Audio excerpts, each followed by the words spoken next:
Сайн байцгаана уу? Та бүхэнд энэ өдрийн мэндийг хүргэе. KS подкастын маань энэ удаагийн дугаар эхлэхэд бэлэн болсон байна.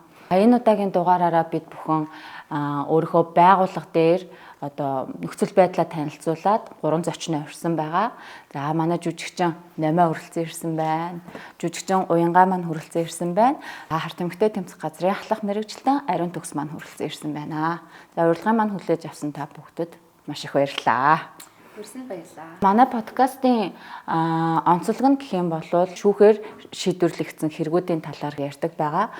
Энэ удаагийн дугаараа арай онцлог байх үүднээс та бүгдэд би кейс уншчихгүйгээр энэ дээр ингээ харуулчих. Тэгээ та хэд маань хараад тухайн кейс дээр ярилцсна гэсэн үг. Энэ яг бодит жишээ байгаа. 21 он хамгийн анх монсоруулах сэтгцийг нөлөөлөхөд хэрэгжилж үзсэн.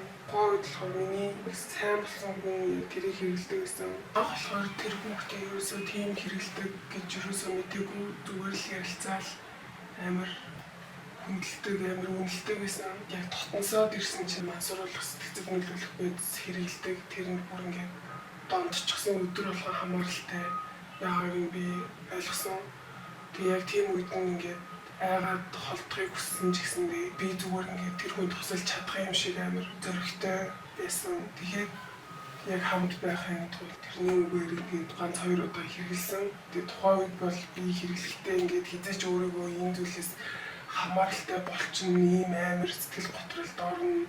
Өөрийгөө ингэж амар хичүүртэйгээр мэдхэн гэж юусоо төсөөлөөгүй би зүгээр ингээд залуу насаа мэдэрч ингээд өнөөдөр би ингэсэн ч гэсэн маргааш бол би энийг хэрэглэхгүй чадна. Надад ингээд хангалттай тийм ухаан байгаа гэж амар өөртөө итгээд дэндүү бардам байсан.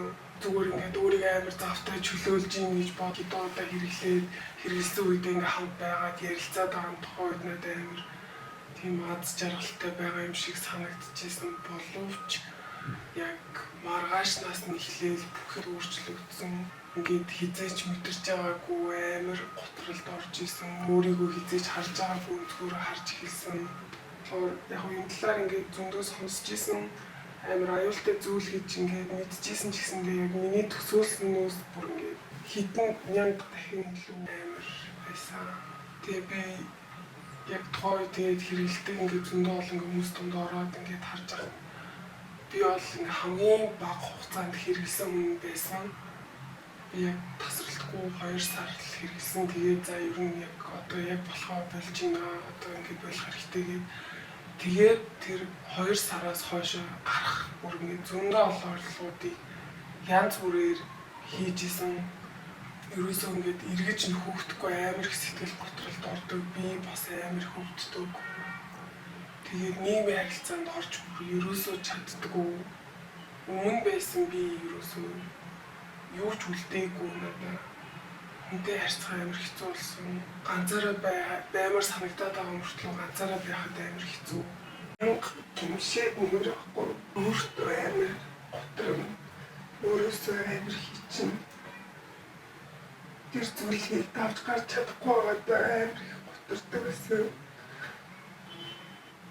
Ер нь бол яг хэрэгжилж үзсэн үзье гэж бодож яг хэлсэн тэр өдрөө яг маргаашнаас нь бүх юм ингээл бүр аргангаараа ирдэг хизээч тэнд аз жаргал байгаа.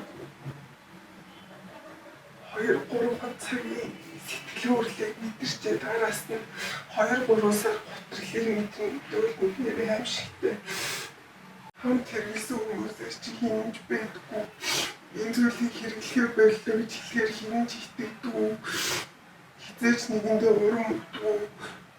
Хамгийн сүүл хэрэглэсэн өдрөөс хойш ингээд гармаа амар болсон. Йоо яа амар юм би. Зүрх шүү сонирн болчихсон.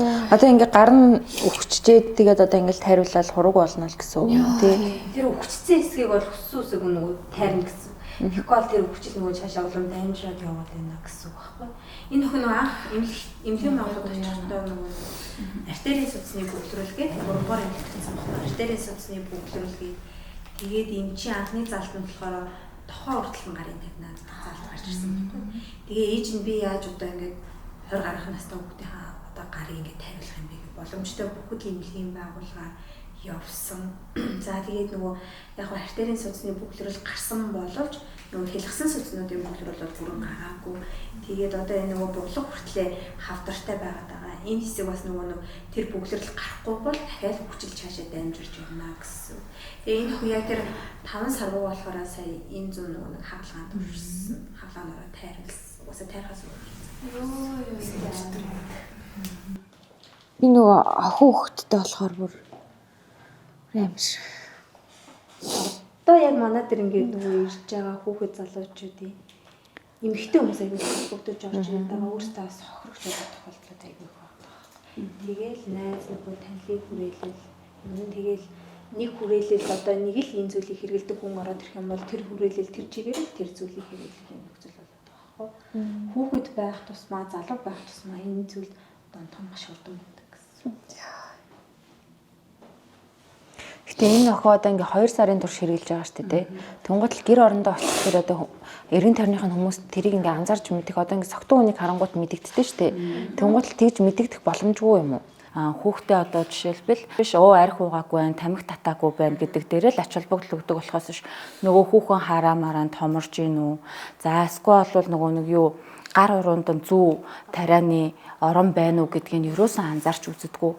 Гэтэл эдгээр хүмүүс бол хүүхдүүд бол одоо жишээлбэл нэг тарианыхаа нэг юун дээр нэг гар нь ингээл тэр чигтээ тарианы соригтой байдаг ч юм уу. Зөвхөн энэ хүүхд биш нийтдээ хэдэн хүүхэд гар уруугаа тариу 30 хүн амнасаа алдаад тэгээд ер нь 40 гаруй хүн яг энэ нөгөө хуруугаараа тариулах мессежлборд орсон. Гэхдээ энэ тоог бид нар бас нөгөө яг баттай тоог гэж хэлж болохгүй. Яагаад вэ гэхээр гэмтэл сав судлалын үндэсний төвийн нөгөө гар хурууны мессежлборын хэмжээ хэлсэн баггүй.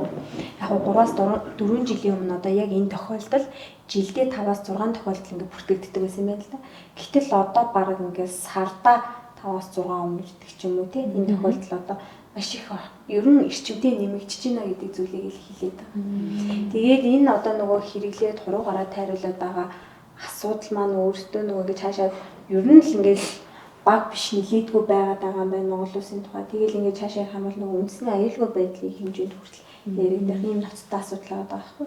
Тэгэл нөгөө нэг хэрэглээл донтолт явагддаг. Одоо энэ саяны яриан дээрээс харах юм бол анх эхлээд нөгөө найз залуу нь ингээд удаа дараагийн үйлдэлээр санал болгоод байгаа тийм үйлдэл байгаа.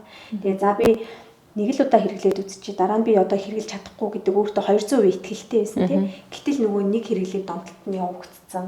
Одоо би сэтгцэн бүрэн хамааралд орсон. Ямар нэгэн аргаар нөгөө эндээс гарыг ихээр зөвлөөд өгөх юм байхгүй, туслаад өгөх юм байхгүй. Тэгээл нөгөө хичээлээ бол одоо ээжтэйгээ аавтайгаа гурван амьдэрдэг гэсэн баггүй. Тэгээ аав нөгөө нэг хөдөө орон нутг руу аягүй их ингээд нөгөө том тэрэг барай авчтай. Тэгээ дийлэнхтэй ээжтэйгээ ойл. Одоо Монголын нийгэм яг тийм штэ. Бид нөгөө өглөө ингээд ажилдаа тэгэл орой нэг хоногтой гэртээ ирж ивэл нэг тэгэл за манай хүүхд орой гэртээ ирэхэд байна гэж бодчихдөг тийм. Гэтэл нөгөө хичээлийн бусад цагуудаар хүүхдүүд маань хаана хинтээ юу хийж явж гинэ гэдэг юмнууд аюух асуудал болоод байгаа. Тэгээ яг энэ хар тамхи масууруулах үйлсийг хэрэглэх юм бол хүний бие организм амьдралын хэм маяг зан ар шингээд өөрчлөгдөд ордог байхгүй. Нэг хэрэглэхээр ямар нэгэн шинж тэмдэг илэрдэг. Тэгэхээр бид бүхэн ээж аавууд ерөн энэ дэлхийн мэдлэгтэй байх хэрэгтэй шаардлага үүсэдэг юм бол хэлдэг байна. Яг энэ бичлэгийг үзээд одоо манай номойд бол нэлээд эмзэг тусч जैन тий. Тэгээ тэгэнгүүт одоо та нарыг одоо жишээлбэл өсвөр насны дээр чинь байхад тий энэ нэг хүнд хайртай болцсон гэж яриад ш тий. Тэгэнгүүт яг хайртай энэ надад хайртай юу гүй юу гэдгээ та нар юу яаж ялгаж салгаж өөртөө яаж одоо итгэдэг байсан бэ? 10 жил энэ төр байхлаар арай өөр л ахalta. Одоо ингээд 10 жилдээ одоо надад яаж исэн юм болоо ингээл ер нь хүн чинь ингээд яаж хайрлаж байгаа нь хүнд мэдрэгддэг шүү дээ. Хэрвээ ингээд чамайг ямар нэгэн буруу юмд уруу татаад тэгээд энийг хэрэглэж чи надад хайртайгаа батлаа ч юм уу. Ингэм бол энэ бол ерөөсөө хайр биш гэж бол би бол 100% хэлнэ. Хэрвээ чамд ингээ хайртай байх юм бол чамайг илүү сайн сайхан байгаасай, илүү ингээд өөрийгөө хөгжүүлээсэй, бараг хамтдаа давтлаганд явъя ч юм уу тий. Хамтдаа ингээд ийм спортоор хичээллийн энтер гэвэл энэ бол илүү ингээд хайрын илэрхийлэмж ах гэж бодож байна. Тэгснээс хоёлаа тий ингээ гадуур одоо ийм элдв бусын юм хэрэглээд ингээ цагийг дэмий өнгөрөөх ч юм уу. Энэ бол ерөөсөө хайрын юу биш баха. Тэгээд одоо 10 жилд байсан ч гэсэндээ ер нь За энэ ер нь ингээд нэг юм буруу даа гэж ер нь бол хүүхд мэдж байгаа шүү дээ. Ялангуяа ахлах ангийн дээр орсон бол тамхи татвал буруу даа, арх бие хэрэглүүл энэ бол буруу зүйлээ гэдгийг мэдж байгаа нөхцөлд өөрөөгөө тэрнээс ингээд за би болохгүй гэдгийг ингээд яг сайн итгэх хэрэгтэй байх чи өөртөө гэж бодож байна. Миний хувьд бол бас нэг талаар бас шууд гэр бүлийн хүмүүжил ах. Одоо бас нэг сайн хэлсэн шүү дээ нөгөө анхаарал халамж муу гэдэг өнцгөөс харах юм бол одоо жишээ нь бас тэгж ойлгогдож байгаа байхгүй тий аав нь анхаарахгүй ээж нь анхаарахгүй болохоор яг тэр залуулыг хайрлаад байгаа юм шиг тий хажууд нь байгаа найз залуу амар кэрлэл тэрийг ингээл өөрийг нь гой байлгаад байгаа юм шиг санагдаал тий тэр нь бас ингэж хуурдж байгаа байхгүй жоохон охтууд тий Тэгээ бас сая ярилцлаган дээрээ тэгээд штэ би ингээд засаад авч чадах юм шиг санагдсан гэл тэгээд ингээд хайртай гэдгийг одоо ингээд тэр хүн энийг хэрглэж иж тэр хүнд ингээд хайрлагтахаа хүлээн зөвшөөрөх гэдэг байгаа байхгүй те ямар жинхэнэ хайрд бол ямар нэг нөхцөл байхгүй те чи энийг хэрэглүүл би чамайг хайрлна гэсэн ийм нөхцөл бол байхгүй байх гэж би бол бодож байна. Тэгэн гутал ер нь бас яалтчгүй нөгөө гэр бүлийн хүмүүжил эцэг их нь хэрвээ анхаарахгүй байвал те хин нэгнээс ямар нэгэн байдлаар анхаарал ингэж хүртэхийн тулд буруу юмыг бас хийж байгаа байхгүй. Тэгээд бас дээрэс нь тэр хүнийг аврагчийн дүрд орж штэ те энэ хүнийг би ингээ аварч чадна авраад ингээ зүгээр болгоод тэгээд энэ хүн намайг анхаарна гэж бодхолоор ялтчгүй ингээд ээжийн аавын анхаарал халамжийн ийм дутуугийн комплекс гэдэг шүү дээ ийм юмд орсон байсан юм болов уу гэж бодлоо. Манай хоёрын хувьд ер нь ийм одоо хүүхэд насндаа ч юм уу те өөрийгөө юм дутуугаар мэдрэх өөртөө итгэлгүй мэдрэмж төрөх үе байсан уу? Тэр үеийгээ ер нь яаж давж гарсан бэ? Тийм надад бол шууд хүрээлэл аягүй чухал юмсан таахгүй. Найзуудын хүрээлэл яг зөв хүмүүстэй зөв нөхөрлөл зөв найзууд бол хизээч яг ийм зүйлд бол ороод татахгүй. Тэгмүүд яг миний хувьд гэх юм бол яг амар ганцаардаад амар хэцүү байсан үед бол дандаа манай найзууд л хажууд байсан гэх юм уу. Тэнгүүд яг надтай бас ерөнхийдөө бол яг би ч бас нэг тэгж амар бас гэр бүлийнхаа яг амар тийм анхаарал халамжийн дундас байж чадж байгааг байхгүй. Тэнгүүд яг ингэ бодонгууд миний бас яг юм хоёр дахь гэр бүлийн дараа шууд баг найзууд орно гэх юм уу. Ер нь бол аав ээжтэй их жаах гэснээр шууд баг манай найзууд орж ирдэг гэх юм уу. Тэнгүүд яг зөв найзуудаа сонгосон болохоор л яг үдээ дэний бас яг зөв яг нэг муу юм давталгүй явсан болов уу гэж бодож байна. Тэрээс найзуудын нөлөөлөл бас байгаа. Ер нь бас тэр бол тийм шүү. Хэрвээ ингээд ээж аав чинь ингээд чамд хангалттай сайхан үг хэлэхгүй байлаа гэж бодоход чамд бас найзууд ч юм байгаа. Тэгээ би одоо ингээд зөвхөн 10 жилдээ ч ингээд өөрийгөө дутуу юм шиг мэдрэх биш үү. Одоо ч гэсэн би тэгж өөрийгөө мэдрэх үе надад гарч ирнэ. Ингээд янз бүрийн коммент дээр уншихлаар ингээд нэрнгээсээ хэцүү юм шиг би нэрнгээсээ л ийм бахтаа гэж бодох үед одоо ингээд номод жишээлбэл хэлэнгүүт юу яриад байгаа юм бэ? Чи ийм штэ тийм штэ гэл ингээд хэлэнгүүт би ингээд зүгээр болж байхгүй. Тэгэхээр энэ охиныг ч гэсэндээ би ингээд өөрт нь бас сайн сайхан үг хэлэх хүмүүс ингээд байхгүй. Тэгэл зөвхөн л тэр хүн байсан гэж бодхлоо нэг бодлоо амар өрөвдөлтэй байгаа байхгүй юу те. Йоо. Хүрээстэй амар. За яг тэр нэг хуруугаа юуаас нэг нь харцсан ч юм бүр ингээд энэ тэгээ өөрөө айгүй бүрх охин байсан. Тийм манай байгууллага магистраа гэсэн. Магистраа төгсрэлтэй одоо биднийг яг яриа авч байгаа хүн 50 одоо 24 таа хүн баггүй магистраа төгссөн. Тэгээд одоо яг энэ тийм ингээд очиод ажилд орё гэхээр нөгөө гараа ингээд ил гаргаа явж болохгүй. Заавал энэ нөгөө нэг орсон ч юм уу те ингэсэн байдлаар явдаг. Дийлэн тэнд очиод ажилд орё гэхээр гараа яцсан ингээд эмнэлгийн байгууллага хүртэл өөртөө нөгөө нэг хаалгаа ячаад одоо энэ хар тамхи хэрэгэлдэг байсан тий гэх мэтсэн жоохон ялгуурлан гадуур өгч юм уу бас иймэр төгөлтөл үзүүлсэн байсан. Тэгэхээр энэ маань нөгөө нийгэм яг энэ зүйлээс ингээд одоо өөрөө ингээд үнэхээр ингээ хор уршиг мэдрээс те ингээд даваад гараад ирсэн боловч нийгэм бас өөрсдөө энийг ингээ хүлээн зөвшөөрч чадахгүй те. Үнэхээр тухайн үедээ энэ үгүүд алдаад дараа нь ингээ засраад ирэхэд одоо ажил тавья гэхээр одоо чадамж хөвөл гэж байгаа шүү дээ мэдээж юм уу харилцсан ч тэгээ цаашлаад эмнэлгийн байгууллага ажиллаж идэг хүртэл өөрсдөө бас ингэж чадгаа бас л ер нь нийгэмд жоохон хүлээн зөвшөөрөгдөх асуудал хэцүү хүнд болоод ирж байна гэсэн сэтгэл зүй. Тэгээ нийтээр ер нь л ингээл зүгээр хар тамхичин гэж хүлээж аваад байгаа болохоос эн чинь бас нийтлэр өвчтөн шүү дээ тий. Одоо нөгөө нэг олон улс ингэж авч үздэг байхгүй. Яг хөө ингээд харт амигт зарж худалдан борлуулаад байгаа бол манай өөрсдөө гин тэргийн шинжтэй үү те. За яг ингээд нөгөө хэрэглэгч гомдогч хүмүүсийг болохоор олон улс юу хүчтэн гэж авч үздэг. Эднэрийг имчилгэн чухлаа тий. Имчилгээг хамруулаад имчилгэн чухал. Имчилэхгүй л бол энэ хүмүүсийн зүйлээс татгалзаж гарч чаддаг. Нөгөө энд нь яг тохирсон үр дүнтэй имчилгээ шаардлагатай байна гэдэг асуудлыг бас яриад та.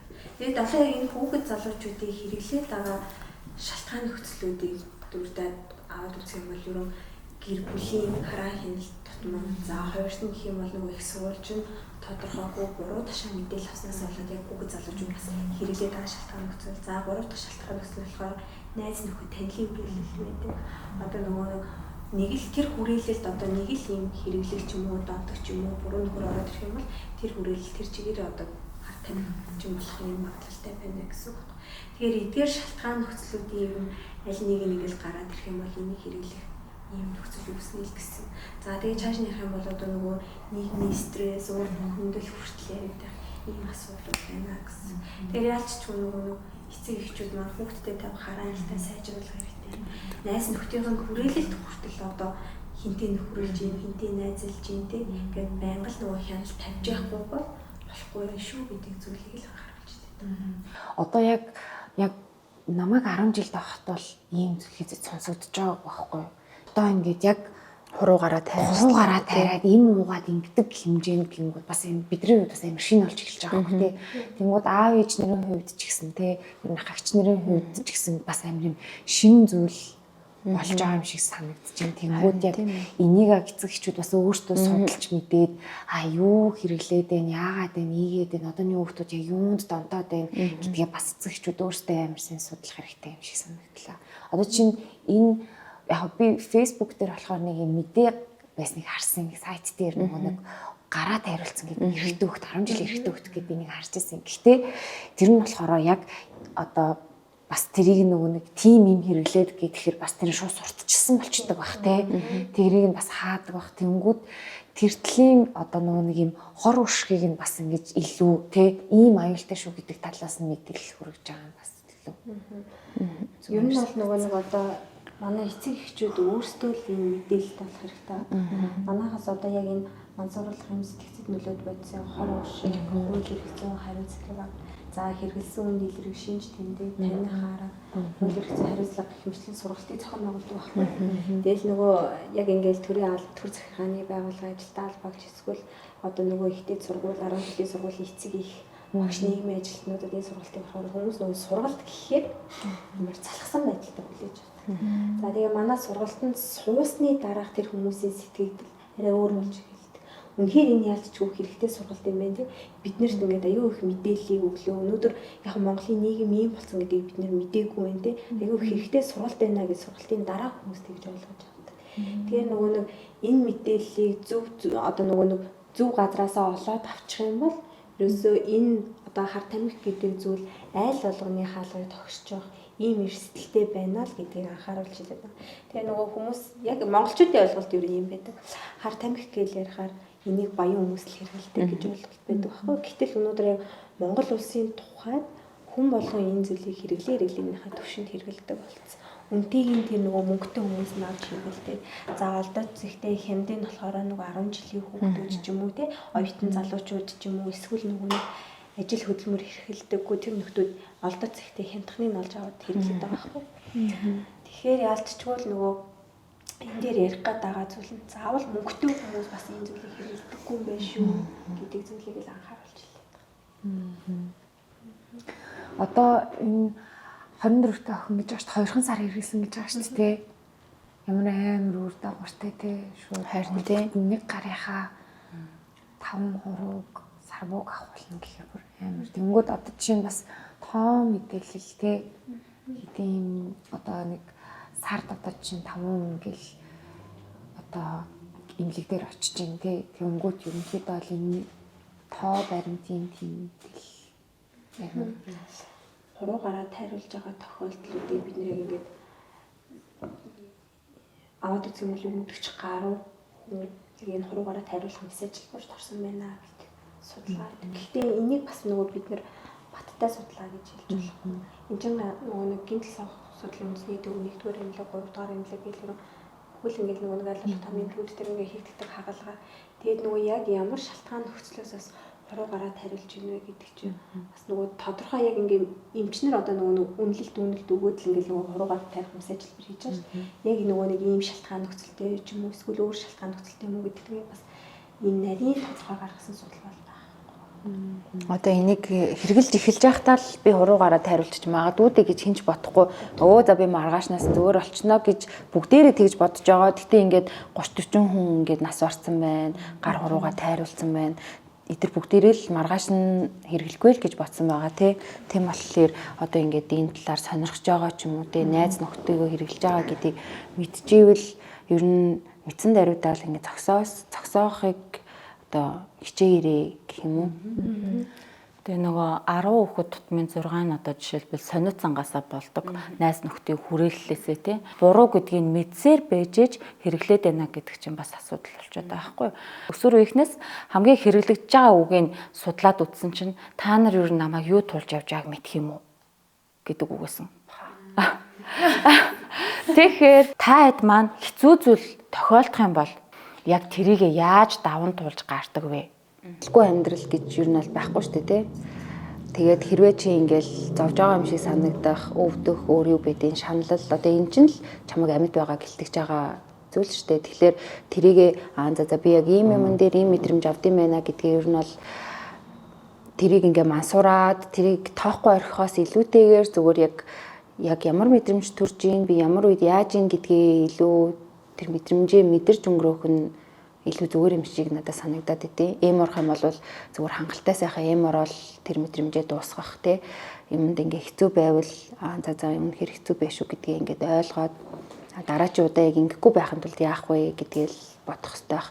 Тэгээд давж гарах бүр үнэхээр хэцүү байх юм бол тэг гэрийнхэнтэйгээ найзуудтайгаа ер нь ярилцах нь л хамгийн сайн юм болдог гэж бол бодож байна.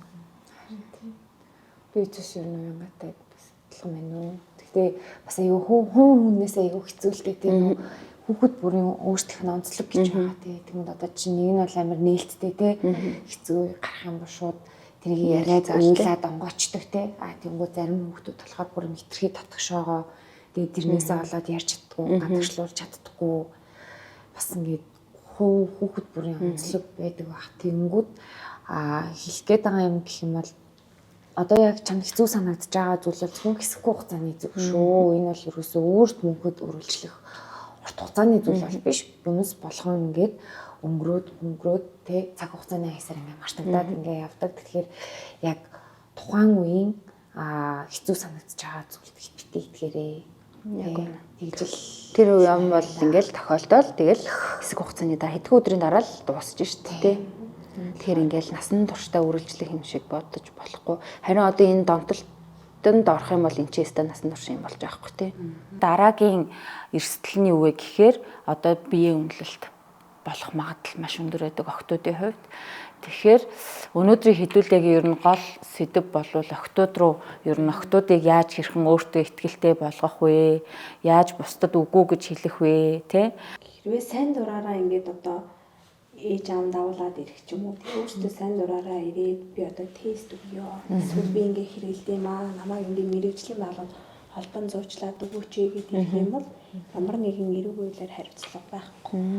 Одоо манай тэр 10 жилийн сургуулийнхаа нийгмийн ажилтнтай хүртэл ирж зөвлөгөө авч ирсэн байхгүй. Бид нэр мэрэгжлийн байгууллагад тухайн хүүхдийг холбон зуучлуулж өгсөн.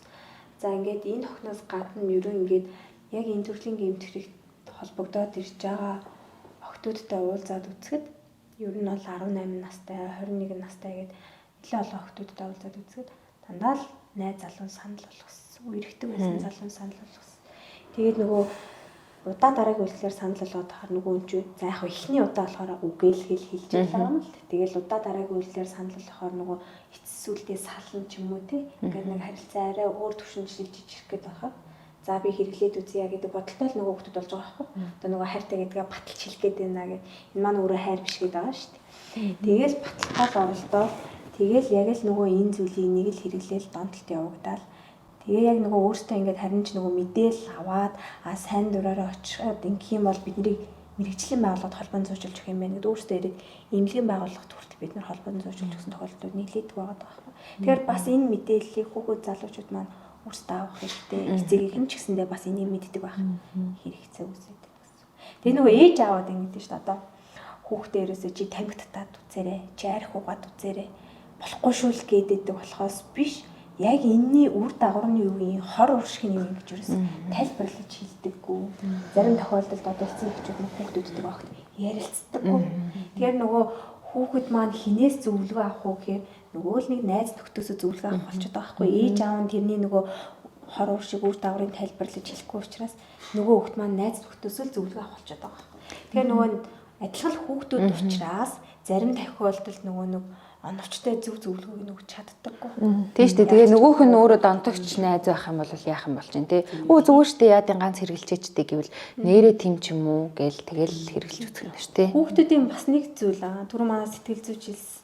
Одоо нөгөө 10 хүүхдийн 6 нь ингээд нөгөө найз нөхдөсөө ингээд мэдээлэл аваа хэрэгэлдэг гэдэг нь хүүхдүүдэд танихгүй хүн энэ зүйлийг санал болгох юм бол хэрэгэлдэггүй. Нөгөө нэг танил найз нөхд нь чиний хэрэглээд үзчихээж миний найз л юм бол эсвэл юу сүртэй юм хэмжлэн байлаа. Нэг л удааштай гэж найз нөхдийнхөө нөгөө ятгалган автдаг ч юм уу тий. Үнэхээр л миний найз шүү гэдэг бодол төрүүлээд хэрэглэх юм нөхцөл үүсэж байгаа. Тэгэхээр танихгүй хүн энийг хэрэглэж гэх юм бол хизэж хэрэглэдэггүй хүүхдүүд. Гэтэ бас яг ингээ бодохоор найз нь хэрэглээд ивэл нэрээ бас хэрэглээд үзмээр ч юм шиг сэтгэл төрөөр юм байна. Хүүхдийн нэрээ яа гэм бол гэж бодож байгаа шүү дээ хүүхдтэй. Нөгөө эмэгтэйчүүд нь жоохон охтуудад тэ өөртөө итгэл гэд угаасаа яалтчгүй энийг бол эмэгтэй хүн болгон яг өсвөр насндаа ч юм эмэгтэй хүн болгохыг өөрийгөө бусадтай харьцуулах мэдрэмжээс л ерөнхийдөө бол яг тэрийг аявих мэдэрдэг баха. Одоо бас нөгөө сошиал маань хэтэрхий хөгжсөнтэй холбоотойгоор тэ маш гоё бүсгүйчүүдийг сошиал дээрээс хараас өөрийнхөө готрах тий. Тэгээ дээрээс нь одоо ингээл энэ болох юм байна, тэр нь болох юм байна гэдэг юм зах замбраагүй энэ амир их интернет байгаа мэдээллээс бас буруу мэдээлэлээ зөв болгож авах тий. Тэнгүүд яг тэр зүйлүүдээс л ерөнхийдөө бол яг үүсэж байгаа гэж бодож байна. Тэнгүүд одоо яг үнийг хэлэхэд ингээ харах юм бол бас ингээл бид эдийн жоохон бахта санаа зовдөг байсан зүйлүүд яг үнийг хэлэхэд амар жижигхэн их зүйлүүд байдаг шүү дээ. Юу гэж хэлмээр юм бэ? Тэнгүүд яг энэ чиний яг зарим яг нүдэнд харагдаж байгаа тий. Одоо яг энэ сошиал дээрх мэдээлэлүүд бол өмнө биш шүү. Тэр нь бас хэтэрхий ингэж бити шууд итгээрээ. Тэр чинь ингээд гой сайхан юм болгон бас ингээд хэтэрхий гой сайхан харагдаж байгаа юм болон бас цаана айгүй муухай том төлөөстэй байдаг. Зарим зүйлийг бас те сэрэмжтэй жоохон охтуудыг бол муу санаатай байгаасай л гэж хүснэ. Охтууд бол муу санаатай байгаад бол ер нь бол зүгээр гинэн байснаас л муу санаатай байсан бол тэр энэ яг яах гээд байна, их гээд байна те. Одоо жишээ нь тэнгууд ингээд хамгийн муухай үргэлжсэн залуу нь санал болгоод байна гэдэг чинь бүр яг одоо амар хэцүү байгаа байхгүй тэр одоо яг хайр биш зүгээр л тэр яг нэг юм донтогчийнхоо сэтгүүгээр зүгээр хань татаад байгаа юм шиг санагдаж байгаа байхгүй сонсоход бол нэг юм хантай байх гэдэг юм уу яах гэдэг нэг юм тиймэрхүү санагдаж байгаа байхгүй тэгэнгүүт бас эрэгтэй хүн болгон амн дээрээ ярьж байгаа шиг сайн сайхан зүйлийг ярьж байгаа шиг байдаггүй шүү. Нэрээ эргэж байгаа залуу нь одоо ингээд санал болгол айгүй осолтой л юм те. Тэгснээ үгүй би хэрэглэхгүй гэвэл би сална мална гэдэвэл одоо бас хэцүү юм тий яг одоо тэр үед чинь ингээд нэг үерхэл хамт байгаа л тэрийг хамгийн гоё хүн гэж ботцсон те. Харваад тэр хамгийн сайхан залуу минь надад байгаа ганц хүн гэд ботцсон үед юу н байгаа шүү дээ. Өөр бусд нь ингээд те бүгд байхгүй яаж л ингэ нэг эмо байдаг штэ 10 жилд чинь бос хүмүүс надаас нүрээ буруулсан зөвхөн энэ л байна гэсэн. Яг тэр үед л тэр залуу ингээл ингэчээр хэрвээ үгүйгээ хэлчих юм бол нөгөөх нь ч гэсэн орхио явах гэдэг юм шиг яг мэдрэмжлэг төрдөг байх гэж бодож байхгүй. Тэнгуул гэхдээ тийм биш. Одоо наад хүн чинь хэрвээ чамаг ийм юм хэрэглэхгүйгээд орхиод явж ивэл бүр явуулсан дээр те. Өстой хэрэггүй л гэж хэлмээр байна. Тийм болохоор хинийг одоо яг тийм юмны төлөө хажуутай хүн байлгаж яхаар ганцаараа байсан нь юу нь аль дээр. Батламж хүсэж байна гэдэг чинь хайргүй байгаагийн шинж, баталж байна гэдэг чинь өөртөө ихтгэлгүй байгаагийн шинж болчиход байна тий. ганцаараа байх гэдэг чинь хүнд бүр маш том сэтгэл зүйн дархлаа болоод байна уу гэж хараад байхгүй. Жишээ нь чи ганцаараа байхдаа өдрийн тэмдэглэл хөтөлтөө та ер нь 10 жил тахта өдрийн тэмдэглэл хөтөлтөө гэсэн манай гурав. Тэр ер нь айгүй үр дүнтэй санагдаж байгаа. Өөрөө өөртөөгөө ярилцах, одоо өөрийгөө сонсоход айгүй тийм үр дүнтэй юм шиг. Сүүлийн үед энэ өдрийн тэмдэглэл гэхээсээ илүү нөгөө нэг юм сошиал орчинд илүү хүмүүс нөгөө цагийг үрээд хий цаг үрээд байгаа болохоор тэндээс авч байгаа мэдээлэл бас бүр улам сэтгэл готролд оруулж байгаа юм. Сүүлийн үед тийм сошиал медиа хөгжснөөс хойш хүмүүсийн сэтгэл готролд өртөх одоо энэ магадлал нь баг хэд дахин нэмэгдсэн гэж байгаа юм.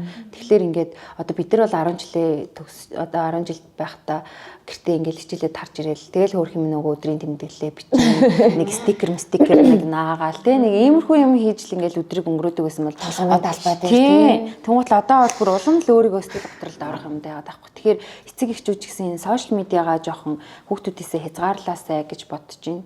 Тэгээд одоо хэрвээ ахлах ангийн хүүхдүүд байх юм бол хичээлээ хий, сурах цагтаа зүгээр сурсан л дээр одоо ингээ элдв долоо юм хийгээл ингээл тэ нүүр амаа амар будах одоо тэ өөр юу эдийн тэр чинь бол цаг хугацаатай хичээлээ төгсөө дараа нь ингээ хийж болох юм байхгүй. Тэнгууд 10 жил их сургууль чамд ямар зүйлийг хийх ёстой вэ гэх юм бол чи зүгээр сурах л ёстой. Найзуудтайгаа гоё найзлсан шиг найзлаад тэгээ зүгээр хийх юмаа хийгээд хичээлээ л хий гэж би бол ер нь оюутан 10 жилийн дүүнер мөнөртөө хэлдэг. Тийм хийх юмаа хийчээд чи даалгавраа хийчээд дараа нь өөр чамд хийх тусал чөлөөтэй цаг гаруулж найзуудтайгаа уулзаж болно шүү дээ тий нүр хамаа бодож болно. Чамд урд чинь хийх ёстой гэрийн даалгавар, гэрийн ажил байхад өөр юм хийх бол өстэй илүү л гэж боддог. Шиг л аюул юм баха ээжийн өвлөлт хийсэн.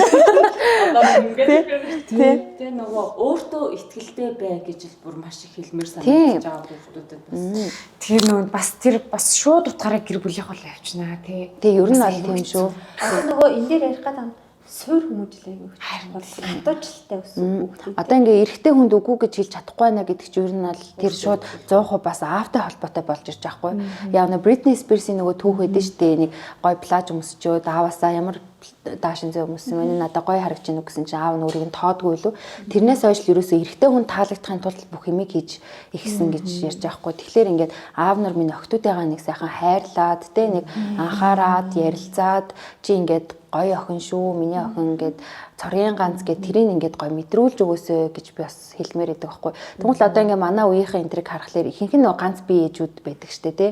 Тэгэл аав нар байхгүй тэнгуут л ингээд ааваасаа ингээд эрэгтэй хүний хайр халамжийг хангалттай мэдэрч чадаагүй болохоор эрэгтэй хүнд л ингээд таалагдахын тулд бүх үйлдэлийг хийдэг болчдөг.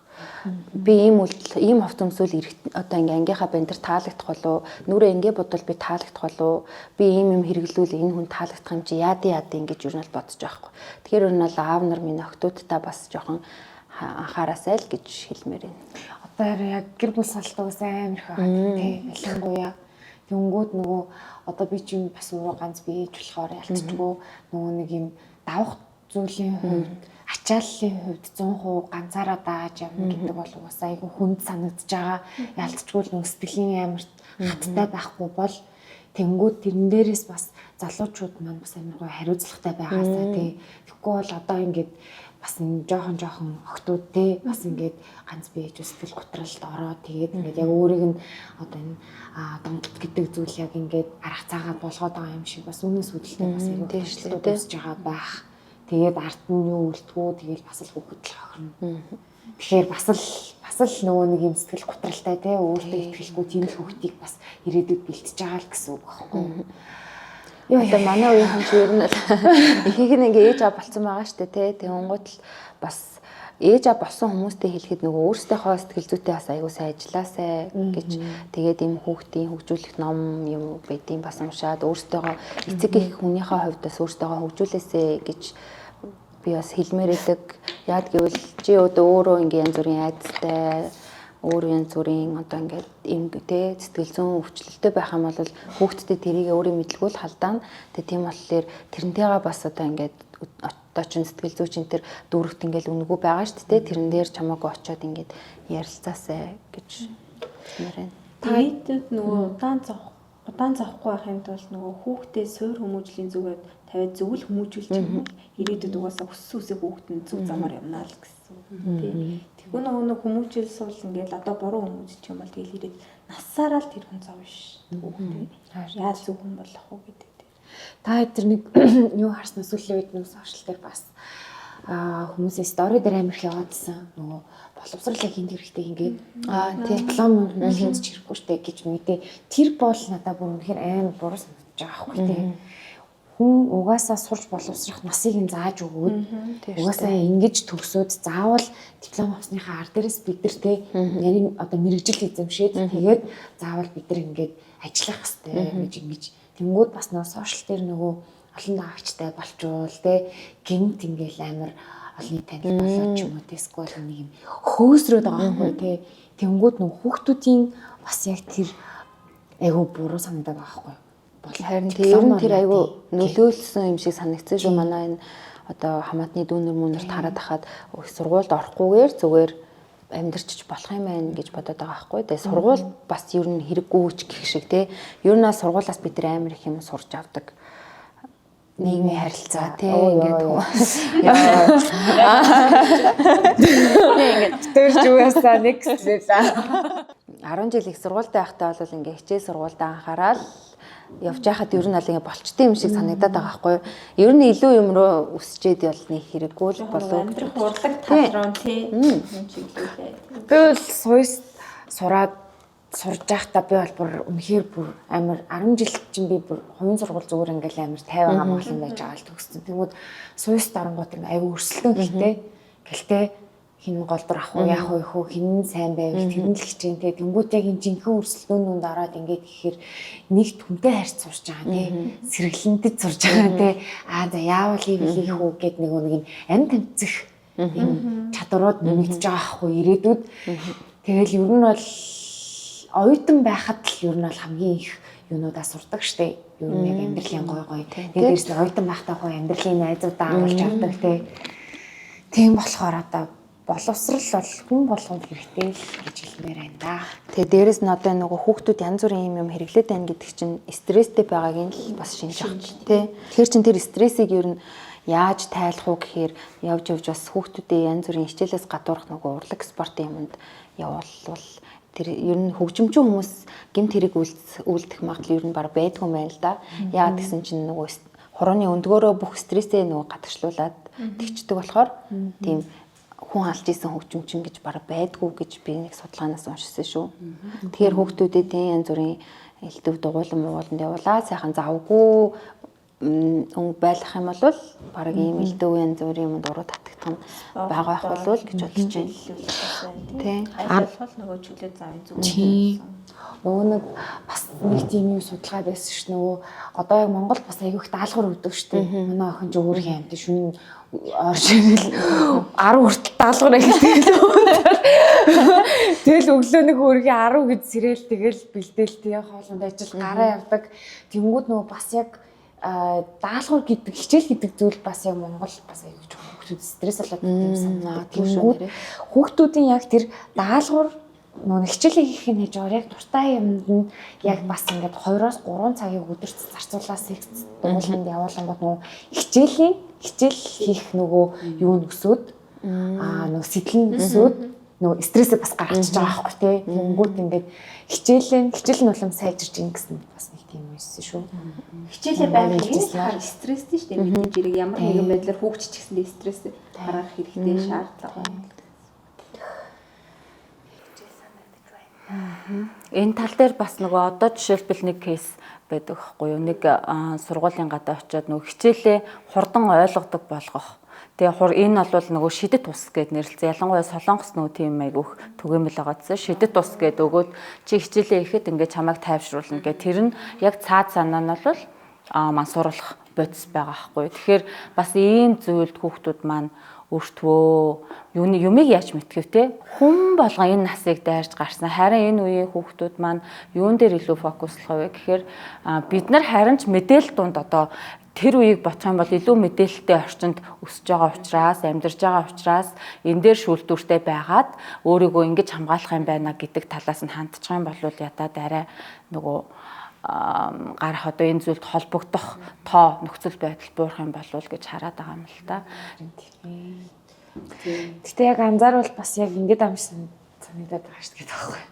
Одоо жишээ нь одоо манай аав ээж нэрийн үеийнхэн бол нэг арай амьдарч исэн тухайн үед амьдарч исэн нөхцөл байдалтай залуутай амьдарч исэн нөхцөл байдалд арай өөр зовлон тий арай өөр зүйлээс тий үе үеэрээ нэг юм арай өөр байгаа байхгүй тий тухайн үед бол бас тэгэл за яаж одоо мухагаар хэлэхэд хоолоо олж идэх үү гэдэг шиг тий ер нь бол юм амь тэмцэх зүйлүүд айгүй өндөртэй байсан шүү дээ тэгэнгүүт дэлгүүрт ороход ганц давсал байдаг тий тэгэнгүүт дараагийн үеийн болохоор манай ах эгч нарын үеийн хороо тий интернет орчин нэгсээ хөгжөөгүй тэнгууд яг юм амьд харилцаа тий тэнгууд нөгөө жинхэнэ нөгөө атмаа гэл хамгийн амь тэмцэх чадвартай үеийнхэн гэж чинь миллениалсийнхан юм биш.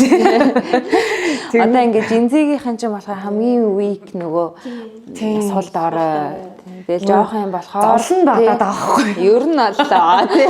Тухайн үеэсээ нөгөө амьдарч исэн нөхцөл байдал нь өөр байгаад байгаа болохоор зовлон нь бас ингээд арай өөр хэмжигдэхүүнүүд байгаад байгаа байхгүй тий. Би бол насан туршаагүй холбогдогч нар тэдгээр эцэгчүүдтэй ингээл уулзаал зөвлөгөө өгөөл ингээ явдаг. Тэгэнгүүт тэдгээр хүмүүс ерөөсөө дандаа бусадтай өөрийгөө жишдэг. Гэхдээ тэр дондгийн ч юм уу те инхчингийн ч юм уу аав нь компани захирал танаа ээж үйлчлэгч байх хин тамаатай юм бэ. Тэгэхээр чи зүгээр л амарлаг л амьдрмаар ш те. Заавал ингэж харьцуулаад байгаа байхгүй. Тэ эсвэл бол тэр гоё биетэй би юм би чи ингээ зүгээр өөртөө дурлаад өөрийгөө хайрлаад олчих юм бол чамд бүх юм нээлттэй. Одоо гэтээ бас нэг инфлюенсер бас гойгоо бичлэг хийдэг охтууд залуучууд маань бас арай гой зүйлийг бас амар ярьдаг шүү дээ. Glow up хийх гээл тий. Өмнө нь бол ингээл зүгээр ийм төгс хүн шиг байх гэж ингээд нөгөө хичээдэг байсан шүү дээ хүмүүс. Одоо болохоор илүү нөгөө нэг зүгээр өөрийнхөө байгаагаа өөрийгөө зүгээр хүлээн зөвшөөрөх талаасаа илүү ярьдаг хүмүүс олон болсон юм шиг санагдаад байна шүү дээ. Тэр өстэй хөрхөн байгаа. Тэнгүүд нөгөө бас ганц нэг гоё охтуудын юм ютубер охтуудын бичлэгийг үзэхээр чамд яг ингэж хандж байгаа эрэгтэй хүн бол red flag шүү гэд бүр аюу гоё ярьж байна. Би баг янз бүрийн бичлэгийг үзтээ би бүр хүү инээ гэж зарим юмыг нь ойлгож авахаар бас гоё. Бас тэгж ярьж байгаа юмсан юу мундаг санагдаж байгаа. Тэгэхээр охтуудтай хамтдаж хэлэхэд те бити хий хоосон зүйл бодож өөрийгөө бусдтай харьцуул бити готраарай гэж хэлмээр байна. Тэгээд одоо байгаа зовлон чинь хэсэггүй хугацааны дараа зовлон биш болно. Давааны цаан дахиад нэг даваа байгаа гэдгийг л айгуу сайн хүлээгээд ойлгох хэрэгтэй. Нөгөө төгс амьдрал асуудалгүй амьдрал гэж үгсэд байхгүй. Тийм одоо чиний гоё гэж бодож байгаа хүн чинь бас танаа зөндөө л асуудалтай. Бас өөрийгөө нэг өөр нэг хүнтэй харьцуулдаг л байгаа тий. Тэгэхээр аюу айгуу чичээр. Тийм болохоор ингээл одоо байгаа нэг жижиг одоо бол нэг жижигхэн асуудал шиг санагдахгүй л байгаа асуудал чинь. Гэтэ яг нэг хэдэн жилийн дараа ч юм уу яг энэ асуудал өнгөрсний дараагаар бол юу ээ тийм мисэс юм уу? Тийм. Гэж санагдана. Гэж бодчих. Манай арай бодчих. За ер нь бол тэгээд нөгөө охтуудтай хандаж хэлгээд хүүхэд залуучуудтай хандаж хэлгээд те чи гэдэг хүн нөгөө энэ ертөнцийн дээр ганцхан л цор ганц л байна шүү дээ. Гэж нөгөө давтагдахгүй чи цор ганцхан байгаа учраас ерөөсөө уур бухимдал уцаар тэр нэг стресс нэг хормын төдийд л те чи зүгээр нэг 5 секунд л ингээл амьсгаа авахад арай өөр төвшнтэй гоё болоод ирдэг тэр уур бухимдлаа мартдаг. Тэгэхээр ерөөсөө цор ганц шүү гэдэг зүйлээ бодоод л ирээдүйд ерөөсөө сайхан амьдрахын тулд л өөртөө айгу итгэлтэй байгаарэ. Ерөөсөө өөрийгөө бусадтай битэж штэ. Чи болохоор нөгөө тэр хүнээс яг ингээд гадаад дүр төрх дотоод одоо ингээд нөхцөл байдал гээл олон шалтгаан нөхцөлөд байгаа шүү дээ. Ганцхан хараад энэ гээл хоорондоо нэг ялгаад авах. Тэр хүнээс ялгарах шинж тэмдгүүд өөр учраас өөрийгөө битгий бусдтай харьцуулж байгаарэ гэдгийг л хүүхдүүдтэй л. Тэгээд ерөөсөө одоо яг нөгөө зинжи үеийнхэн дээр ингээд хэлэхэд зарим хүүхдүүд нөгөө би төлөвтэй. Би л болж ивэл одоо энэ манай аав ээж зарим нь баг хамаагүй гэж боддог байх уу? Манай гэрийнхэн ерөөсөө хамаахгүй. Би л ер нь газараа зовоод байна гэдэг бодолтой хүмүүс. Тэгэхээр нөгөө нэг чиний тэр зовлон чи одоо нэг 2-3 жилийн дараа ч юм уу эсвэл 5 жилийн дараа ингээд бодохоор ямар нийтдээс юм бэ гэдэг асуудлыг л өнөөдөр үүсгэх гээд байгаа шүү дээ ер нь. Тэгэхээр тэр хүүхдүүд маань ерөөсөө өөртөө маш сайн дүгнэлт өгдөг байгаасаа хэрвээ чамд мэдэхгүй юм толгойх юм бол шууд эцэг эхээсээ асуудаг байгаасаа л гэдгийг хүсгээд. Тэгээ одоо түрүү нөгөө ярьсан одоо яг нөгөө энэ зэнжүүрийнхэн тааруулаач ч юм уу сэтгэл зүйчнэр аягүй их гардаг болсон, зөвлөгөө өгдөг хүмүүс аягүй их гардаг болсон тий. Бидний үед яг тийм байгаагүй шүү дээ. Тийм шүү дээ. Сэтгэл зүйч Өөрсдөө өөрчгөрөөрөө найзаараа тэгэхээр хинээс очиж асуухаа мэдэхгүй тий. За аав ээжтэй хэлэх юм бол за угасаал асуулна. Асуулт юм шиг. аягүй өрөвдөлтэй. Тэгэхдээ одоо юу гэж болохоор ээж аваасаа ч бараг тийм шүү дээ.